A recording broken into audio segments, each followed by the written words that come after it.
There is a full-blown insurrection going down at NBC right now because the hosts are not happy with a pretty key hiring decision that happened recently. A free and uncowed press is necessary for our democracy. A free and uncowed press is part of our system of government. We stand up for ourselves as a way of standing up for our country and for our Constitution, the First Amendment to which makes it possible for us to exist at all. And so I want to associate myself with all my colleagues, both at MSNBC and at NBC News, who have voiced loud and principled objections to our company putting on the payroll someone who hasn't just attacked us as journalists, but someone who is part of an ongoing project to get rid of our system of government. Someone who still is trying to convince Americans that this election stuff, it doesn't really work. That this last election, it wasn't a real result.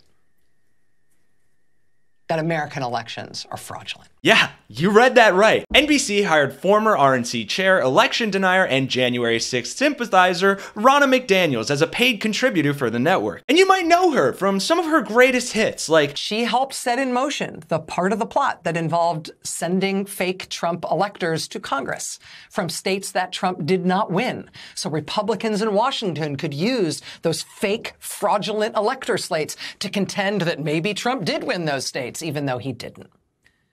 And don't believe me on that.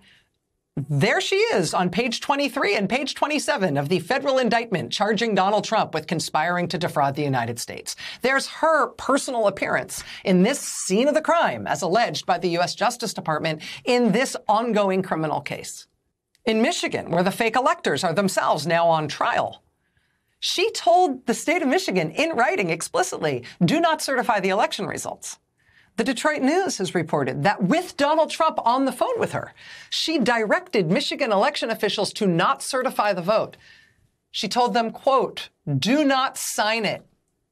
We will get you lawyers. This is what you said a year ago to Chris Wallace. I want to play you what you said. Are you saying, as the chair of the Republican Party, that you still have questions as to whether or not Joe Biden was the duly elected president? Joe Biden's the president. No, I didn't ask you whether he's the president. No, I don't think that. I think there were lots of problems. Do you think he won the election? I think there were lots of problems with 2020. Do you think he won the election? Pardon? But ultimately, he won the election. But there were lots of problems with the 2020 election. 100%. And that's fair. But I don't think he won it fair. I don't. I'm not going to say that. So you didn't say he won it fair at that point. Can you say, as you sit here today, did Joe Biden win the election fair and square? He won. He's the legitimate Did he win president. fair and square? Fair and square, he won. It's certified. It's done. oof. I got whiplash from just watching that absolute about face. But hey, she admitted it, right? Now that she's not being paid by the RNC? I guess that's character development. But I Ronna, do think, Kristen, let me just say something. To say that. Why has it taken you until now to be able to say I'm going to that push back a little, because I do think it's fair to say there were problems in 2020. Yeah, with your guy. Donald Trump was the one looking for votes in Georgia. He's the one being charged with conspiracy to defraud the United States. He's the guy who incited a violent insurrection because he lost. You're the problem. It's you. And apparently that sentiment is shared by many people at NBC, because after that Meet the Press interview aired on Sunday, everybody had something to say. Look, let me deal with the elephant in the room. Yeah. I think our bosses owe you an apology for putting you in this situation, because I don't know what to believe. She is now a paid contributor by NBC News. So I have no idea whether any answer she gave to you was because she didn't want to mess up her contract. She wants us to believe that she was speaking for the RNC when the RNC was paying for her. So she has credibility issues that she still has to deal with. Yeah. Is she speaking for herself, or is she speaking on behalf of who's paying her? Chuck, I very much appreciate the journalistic integrity here, but I think we all know the answer to that question. Once at the RNC, she did say that, hey, I'm speaking for the party. I get that. That's part of the job. So what about here? I will say this. I think your interview did a good job of exposing, I think, many of the contradictions. And look, there's a reason why there's a lot of journalists at NBC News uncomfortable with this, because many of our professional dealings with the RNC over the last 6 years have been met with gaslighting, have been met with character assassination. Truly the hallmark foundations of a good working relationship. Excellent job, NBC HR. So it is, you know, that's where you begin here. And so when NBC made the decision to give her NBC News' credibility, you got to ask yourself, what does she bring NBC News? And when we make deals like this, and I've been at this company a long time, you're doing it for access. Access to audience. Sometimes it's access to an individual. And we can have a journalistic ethics debate about that. And I'm willing to have that debate. And if you told me we were hiring her as a technical advisor to the Republican convention, I think that would be certainly defensible. If you told me we're talking to her, but let's see how she does in some interviews and maybe vet her with actual journalists inside the network, see if it's a two-way, what she can bring the network. So I do think, unfortunately, this interview is always going to be looked through the prism of who is she speaking for, right? I think you did everything you could do. You got put into an impossible situation, booking this interview, and then all of a sudden the rugs pull out from under you. You find out she's being paid to show up.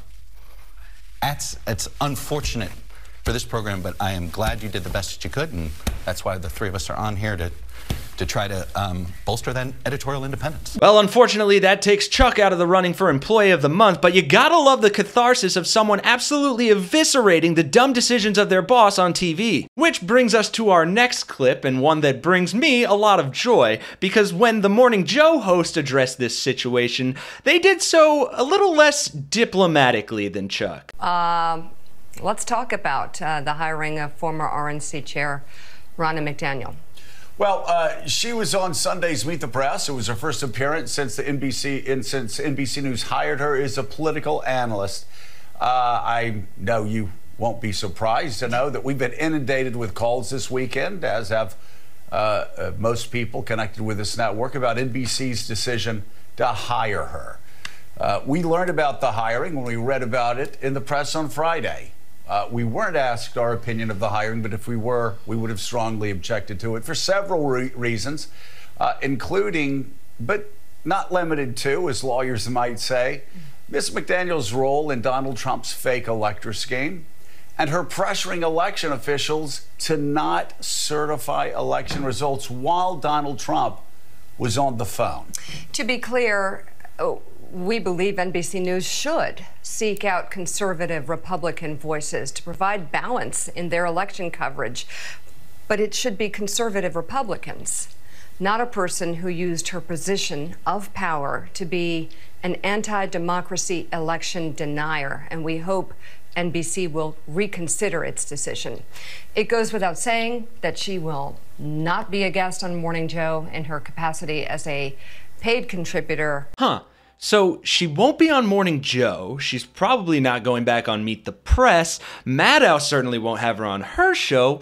Well, geez, NBC, it doesn't seem like there's a whole lot for your six-figure paid contributor to contribute to on the network. But actually, before you let her go, I think I have an idea how you can recoup some of your investment. You see, I just so happen to know a network that's notorious for platforming election-denying, authoritarian simping traders. And they actually just lost one of their top contributors last year, so I think we could get a great big deal for you both. Thanks for watching, everyone. Make sure to follow, like, and hit the notifications bell, as Really American keeps you up to date on all the news you need to know in this very important year. For Really American, I'm Kenny Hesse.